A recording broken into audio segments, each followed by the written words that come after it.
Hello student, welcome to PCM academy class 12 physics में chapter 10 wave optics. Chapter 4 हम लोग ने कंप्लीट कर लिया था, मूविंग चार्जेस एंड मैग्नेटिज्म।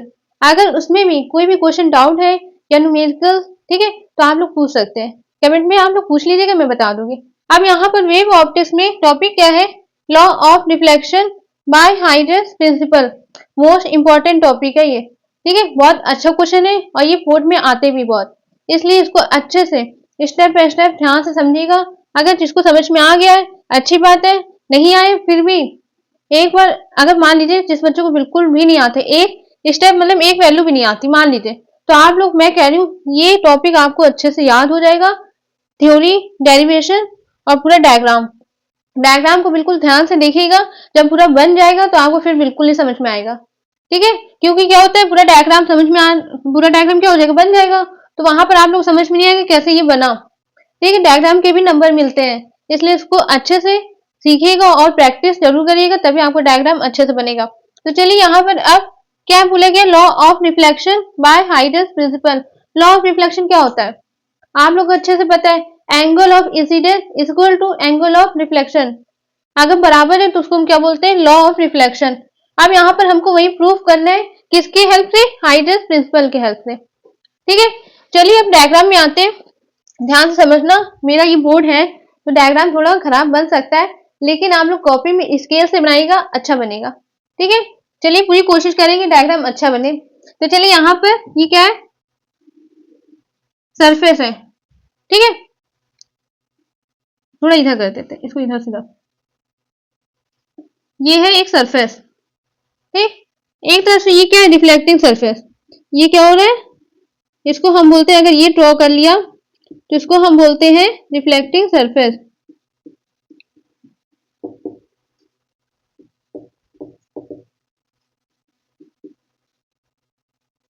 ठीक है। हम बोल भी रहे और यहाँ पर लिख भी रहे ताकि आपको स्टेप बाय स्टेप समझ में आए, ठीक है। ये है रिफ्लेक्टिंग सरफेस, बिल्कुल खुलकर पढ़िए, पेन कॉपी छोड़ दीजिए, अभी पूरा फोकस डायग्राम में, ठीक। तो चलिए अब यहाँ पर आपने क्या देखा, रिफ्लेक्टिंग सरफेस। आप क्या करेंगे, यहाँ पर वेव फ्रंट ड्रॉ करेंगे,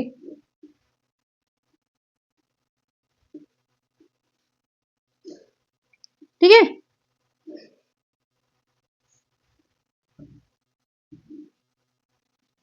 ये क्या है, वेव फ्रंट है, इसको एक और नाम बोलते हैं इंसिडेंट वेव फ्रंट। क्यों, क्योंकि ये क्या हो रहा है, इंसिडेंट रे, जैसे आप लोग ने रे ऑप्टिक्स में पढ़ा होगा, इंसिडेंट रे जो यहाँ से आती है मीडियम में, उसको क्या बोलते हैं, इंसिडेंट रे। और यही इसी मीडियम से अगर रिफ्लेक्ट होती है उसको हम क्या बोलते हैं, रिफ्लेक्टेड रे, ठीक है। तो ये क्या है, इंसिडेंट वेव फ्रंट। अब वेव फ्रंट क्या होता है, ये देखिए, ये वेव जा रही है और ये जो बना है इसको हम बोलते हैं फ्रंट।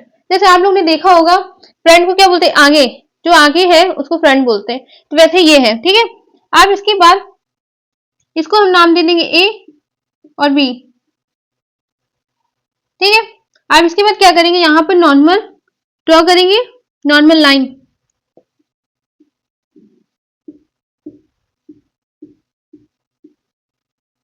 इसको हमने मान लिया N1, ठीक। यहां तक आप लोग अच्छे से समझ में आ गया। अब इसके बाद देखिएगा ध्यान से, ये जो वेव जा रही है, हम इस वाले वेव की बात कर रहे हैं, ठीक है, इस वाली पार्ट की बात कर रहे हैं, ध्यान से समझना। अब जो ये रे जा रही है तो यहाँ पे बी पॉइंट पर क्या हुआ, आया। अब इसी मीडियम में क्या हो गया, ये रिफ्लेक्ट कर देगा, ठीक। अब रिफ्लेक्ट करेगा तो कुछ इस तरीके से ये डायग्राम दिखाएगा आपको, ठीक है। इसको हमने मान लिया और यहाँ पर नाम मान लीजिएगा एस, और ये एस डैश, इसको हमने मान लिया वाई, ठीक है। बी पॉइंट पर ये आया और फिर क्या हुआ, उसी मीडियम में रिफ्लेक्ट कर दिया, ठीक। अब ऐसे यहाँ पर जिस टाइम पर ये रिफ्लेक्ट हुआ, उसी टाइम पर ये जो ए वाला वेव है, ए नाम है यहाँ पर, ए पॉइंट, ये रिफ्लेक्ट नहीं करेगा, ये उसी टाइम जब ये रिफ्लेक्ट हुआ, ये तब तक क्या करेगा, यहाँ पर ट्रेवल करेगा इंसिडेंट में, बस यही तक रहेगा, ठीक। तो चलिए मैं बता रही हूँ कैसे।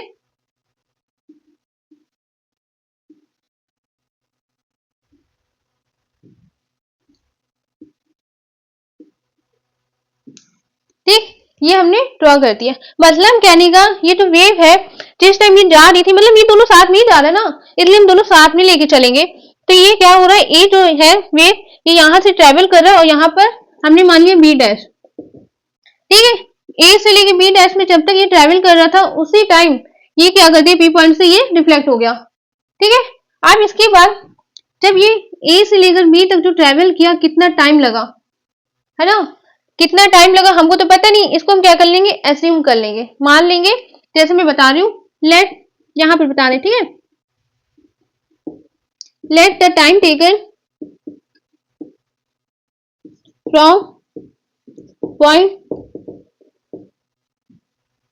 ए बी डैश, ऐसे नहीं, from A to B dash point B T. हमने यहां पर मान लिया, एज्यूम कर लिया, ए से बी डैश तक हमने जो ट्रेवल किया वो हमने मान लिया टाइम टी। ठीक है, अब हमसे कहा जाए कि ए से बी डैश तक का जो डिस्टेंस है कितना लगा, कितना है मतलब। ठीक है, तो डिस्टेंस हम कैसे निकालेंगे, हमको ये पता होना चाहिए यहाँ पर वेलोसिटी। ठीक है, तो वेलोसिटी को हम मान लेंगे v, कैसे, जैसे let the velocity of wave be small v, हमने ये लेट कर लिया। ठीक है, अब आपने डिस्टेंस का फॉर्मूला पढ़ा होगा। डिस्टेंस का फॉर्मूला क्या होता है, डिस्टेंस का फॉर्मूला होता है ए बी डैश, ए से बी डैश का हम डिस्टेंस निकाल लें, फॉर्मूला क्या होता है, वेलोसिटी इनटू टाइम। ठीक है, अब यहां पर ए बी डैश की वैल्यू निकालेंगे, वेलोसिटी कितना है v और टाइम t, मतलब यहां पर जो ए से बी डैश तक का जो डिस्टेंस है वो कितना आया, vt। ठीक है, हमारे कितना है vt। अब इसके बाद ध्यान से समझना, बिल्कुल बहुत अच्छा क्वेश्चन है, बहुत अच्छा डायग्राम है। ठीक है, अब यहाँ पर आप लोगों में बताया था ए से बी डैश तक का जो टाइम लगा वो कितना लगा, t। ठीक है, तो जितनी देर में ये ट्रेवल हुआ, तो बी से जो रिफ्लेक्ट हुआ टी टाइम पर कहां तक वो पहुंचा। मतलब एग्जांपल मैं ले रही हूँ, मान लीजिए यहाँ पर ए है जो यहाँ से बी डैश तक जाने में 10 मिनट लगा लिया। ठीक है, 10 मिनट लग गया, डायग्राम के थ्रू मैं मान रही हूँ। ठीक है, ताकि आप लोग को अच्छे से समझ में आ जाए। ए से बी डैश तक जाने में टाइम जो लगा वो 10 मिनट लगा। वैसे ही बोला जा रहा है बी से जो रिफ्लेक्ट हुआ तो 10 मिनट में वो बी जो है वाई तक कहां तक पहुंचा, मतलब वहां पर जो वाई है ये रोड है, मान लीजिए ये रोड है। ठीक है, बी से जो रिफ्लेक्ट हुआ 10 मिनट में वो कहां तक पहुंचा, तो उसके लिए हम कैसे करेंगे, हम क्या करेंगे, ए से बी को मेजर कर लेंगे कंपास से। ठीक है, नाप लेंगे, ए से बी को नाप लेंगे और बी से रख करके उसको आर्क लगा देंगे। ठीक है, कंस्ट्रक्शन आप लोग ने पढ़ा होगा 10th क्लास में, तो आपको समझ में आ रहा है। ठीक है, तो क्या करेंगे, इसको हम मेजर कर लेंगे और बी से आर्क लगा लेंगे। तो चलिए, हम तो कंपास नहीं है तो हम ऐसे एज्यूम कर रहे हैं, लेकिन आप लोग कंपास से ड्रॉ करिएगा। ठीक है, तो यहां से हमने आर्क लगाया, तो कुछ इस तरीके से यहाँ पर आग लगा। ठीक है, अब इसके बाद क्या करेंगे, जब ये हमने पॉइंट मान लिया यहाँ पर ए डैश,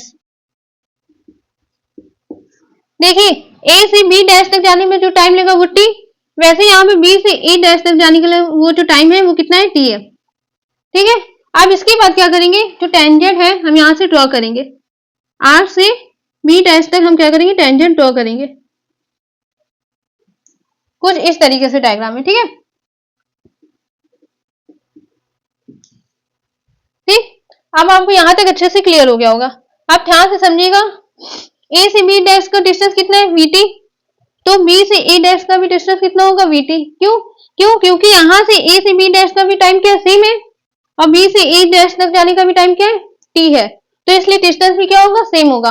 अगर वेलोसिटी सेम है तो डिस्टेंस भी क्या आएगा, सेम आएगा। तो यहां पर लिख लेंगे बी से ए डैश कितना है, वीटी। ठीक है, यहां तक आप लोग को अच्छे से समझ में आ गया। अब इसके बाद ध्यान समझना, ये हमने ड्रॉ कर लिया। अब इसके बाद ध्यान से देखिए, ये जो ए डैश है वो बी डैश तक गया। ठीक है, अब बी पॉइंट में क्या किया, इसी मीडियम में रिफ्लेक्ट कर दिया। ठीक है, देखिए आपको ये टेंजेंट जब ड्रॉ किया हमने, तो ये बी पॉइंट पर आए, बी डैश पर, तो ये क्या कर देगा, फिर तुरंत रिफ्लेक्ट कर देगा। ठीक है, तो इसको रिफ्लेक्ट करेंगे, ध्यान से देखिएगा, रिफ्लेक्ट ऐसे ही करिएगा इसके पैरेलल हो। देखिए ये दोनों पैरेलल है ना, ऐसे यहाँ पर भी क्या होगा, ये पैरेलल होना चाहिए इसके। तो चलिए ड्रॉ करते हैं कुछ इस तरीके से। ठीक, अब यहाँ पर ये क्या हो गया, मैंने जैसे यहाँ पर नाम बताया थी क्या, इंसिडेंट वेव फ्रंट, वैसे यहाँ पर क्या, रिफ्लेक्टेड वेव फ्रंट। ठीक, लिख लीजिए आप यहाँ पर जैसे इंसिडेंट वेव फ्रंट, ये हो गया रिफ्लेक्टेड वेव फ्रंट। ठीक, कुछ इस तरीके से। अब आप लोगों को डायग्राम अच्छे से समझ में आ गया होगा। इसके बाद क्या करना है, हम यहाँ पर नॉर्मल लाइन ड्रॉ करेंगे। जैसे ये नॉर्मल लाइन ड्रॉ किया हमने, वैसे यहाँ पर, ठीक है, कुछ इस तरीके से। इसको हम मान लेंगे N2।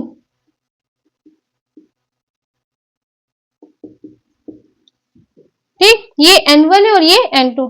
यहां तक आप लोगों को समझ में आ गया। अब इसके बाद देखिए, आपको कंस्ट्रक्शन पढ़ा होगा तो आप लोग को आता होगा। बेसिकली मैं फिर से बता दे रही हूँ, जहां पर भी किसी भी पॉइंट पर अगर हम टेंजेंट ड्रॉ करते हैं, जो एंगल बनता है वो कौन सा होता है, 90 डिग्री। एंगल कितना बनता है, 90 डिग्री। ठीक है, अब यहाँ पर जो ए है वेव फ्रंट है, ध्यान से देखिए, मैं यहाँ बता रही हूँ बेस। ठीक है, ये जो है वेव फ्रंट, आपको दिख रहा है ना, ये बिल्कुल लाइन सीधी है ना, पैरेलल है। ठीक, और ये सीधा है, तो इसका एंगल कितना होगा, 90 होगा। ये भी कितना होगा, 90। तो बिल्कुल सेम ऐसे ही लाइन जा रही है, तो यहाँ पर एंगल कितना बनेगा, 90। आप खुद देखिए, स्ट्रेट लाइन का एंगल कितना बनाता है, 180। ठीक, तो यहाँ पर 90 बनाएगा तो यहाँ पर भी कितना होगा, 90 डिग्री। ठीक, अब आप लोग को अच्छे से समझ में आ गया। अब इसके बाद यहां तक आप लोग को समझ में आ गया। अब इसके बाद ध्यान से समझना बहुत अच्छा है। क्या, नॉर्मल लाइन है जो, अगर जो इंसिडेंट रे जाती है, ठीक है, वे यहाँ पे, तो यहाँ पर क्या बनेगा, आई। ठीक है, नॉर्मल लाइन से जो ये लाइन जा रही है उसमें एंगल बनेगा आई। ठीक है, ऐसे ही जो नॉर्मल लाइन से जो रिफ्लेक्ट कर रही है उस एंगल को क्या बोलेंगे, आर। ठीक, यहां तक आप लोग अच्छे से समझ में आ गया। अब इसके बाद क्या करना है, नॉर्मल लाइन है उसको एक एंगल को छोड़ करके ये एंगल कितना हो जाएगा, आई। ये कैसे हुआ, ज्योमेट्री जो है यहाँ पर प्रूफ करके मैं दिखाऊंगी आपको। और एक तरह से देखा जाए ज्योमेट्री भी यहाँ पर यूज कर सकते हैं। ठीक है, आपको दिखाना नहीं है ये, इसमें प्रूफ करके दिखाना नहीं, लेकिन मैं आपको बता दूंगी कैसे ये आया। ठीक है, ऐसे यहाँ पर नॉर्मल लाइन है, एक एंगल को छोड़ करके इस एंगल को कितना बोलेंगे, आर।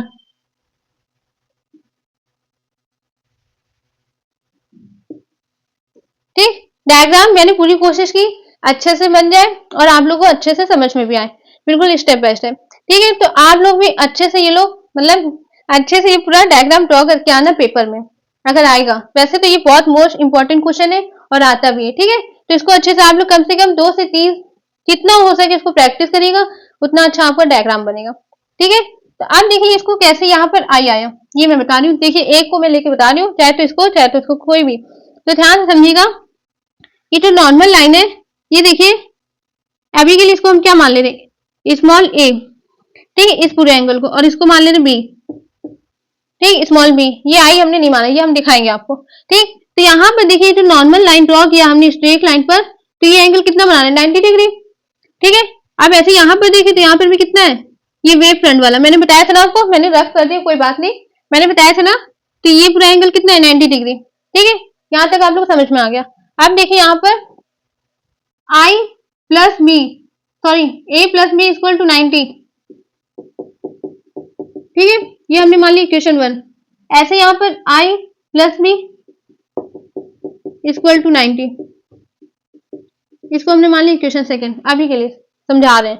ठीक है, तो आप खुद देख रहे हैं यहाँ पर आरएचएस सेम है, तो एलएचएस में क्या होगा, सेम होगा। ठीक है, बराबर हो जाएगा। तो a plus B equal to i plus b. ठीक, बी से बी कैंसिल, तो a इक्वल टू आई आ गया ना। तो वैसे ही यहाँ पर a के हम वैल्यू क्या ले, आई। तो मतलब आपको समझ में आ गया, जो एंगल है यहाँ पर आई ने मान लिया। ठीक है, कैसे आया ये भी आपको समझ में आ गया। इसको हमने रिमूव कर दिया। ठीक, इसको भी हम रफ कर रहे हैं, यहाँ पर डेरिवेशन करके दिखाना है आपको। ठीक है, बहुत अच्छा क्वेश्चन है, डायग्राम भी बहुत अच्छे से बन गया है, इसको कम से कम प्रैक्टिस करिएगा, आप लोगों को भी अच्छे से आया है। ठीक है, और देखिए यहाँ पर डेरिवेशन, ध्यान से देखिएगा। इन ट्रायंगल, हम ट्रायंगल कौन सा ले रहे हैं, बी ए बी डैश। ठीक, बी ए बी डैश। ठीक है, बहुत अच्छा क्वेश्चन है, मैथ्स भी आ रही है यहाँ पर। बायो वाले बिल्कुल टेंशन मत लो, हम एक एक स्टेप बताएंगे। ठीक है, दिक्कत बिल्कुल नहीं होगी आपको। बी ए बी डैश, ठीक, ये हमने ट्रायंगल ले लिया। अब इसके बाद यहाँ पर हम जैसे साइन थीटा का फॉर्मूला पता है ना, परपेंडिकुलर अपॉन हाइपोटेनस। अब यहाँ पर थीटा के प्लेस में क्या है, आई है एंगल, तो यहाँ पर क्या करेंगे, sine i equal to perpendicular upon hypotenuse. ठीक है, अब परपेंडिकुलर देखिए तो एंगल बनता है यहाँ पर, उसके सामने वाले को क्या बोलते हैं, परपेंडिकुलर। ऐसे देखिए, ठीक है, ताकि आप लोगों को कंफ्यूज ना हो कि यहाँ पर परपेंडिकुलर क्या है। ठीक, तो हमेशा याद रखना जहां एंगल बनना है उसके सामने वाले को क्या बोलते हैं, परपेंडिकुलर। ठीक, तो यहाँ पर परपेंडिकुलर क्या है, ए से B dash, A B dash upon में हाइपोटेनस। हाइपोटेनस वो होता है जहां 90 डिग्री है, उसके जस्ट सामने जो लाइन बनता है उसको बोलते हैं हाइपोटेनस। ठीक है, तो बी से बी डैश। ठीक, अब ए बी डैश की वैल्यू हमने निकालनी थी, कितनी आई थी, वीटी, तो यहाँ पर पुट कर देंगे sine i equal to VT B B dash, इसको हमने मान लिया इक्वेशन 1। ठीक है, ऐसा ही similarly B A dash B dash. ठीक है, जैसे हमने ये ट्रायंगल को किया था वैसे ही यहाँ पर क्या करना है, B A dash B dash को हमको सॉल्व करना है। ठीक है, अब लिख लेंगे in triangle B A dash B dash. अब यहाँ पर एंगल कितना है, आर है, तो sine r equal to perpendicular upon hypotenuse. अब परपेंडिकुलर यहाँ पर देखिए इस एंगल से जस्ट सामने, तो क्या है, बी ए डैश। ठीक है, B A dash, hypotenuse same है बी बी डैश। ठीक, अब यहाँ पर वैल्यू पुट कर देंगे बी ए डैश की, क्या है, साइन आर इक्वल टू, ये देखिए B A dash equal to v t.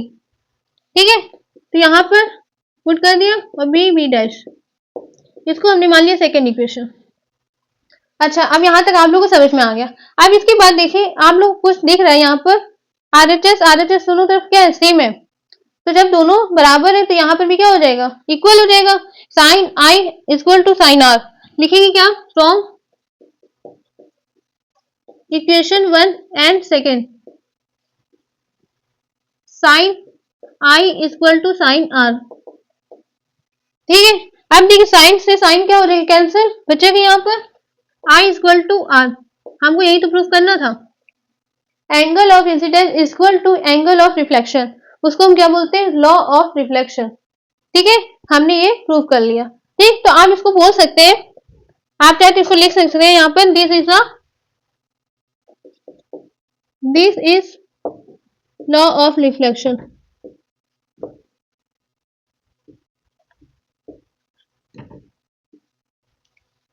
ठीक, अच्छे से आप लोगों को समझ में आ गया होगा, और इसको कम से कम 2 से 3 से ज्यादा प्रैक्टिस करेंगे तभी आपको आ पाएगा।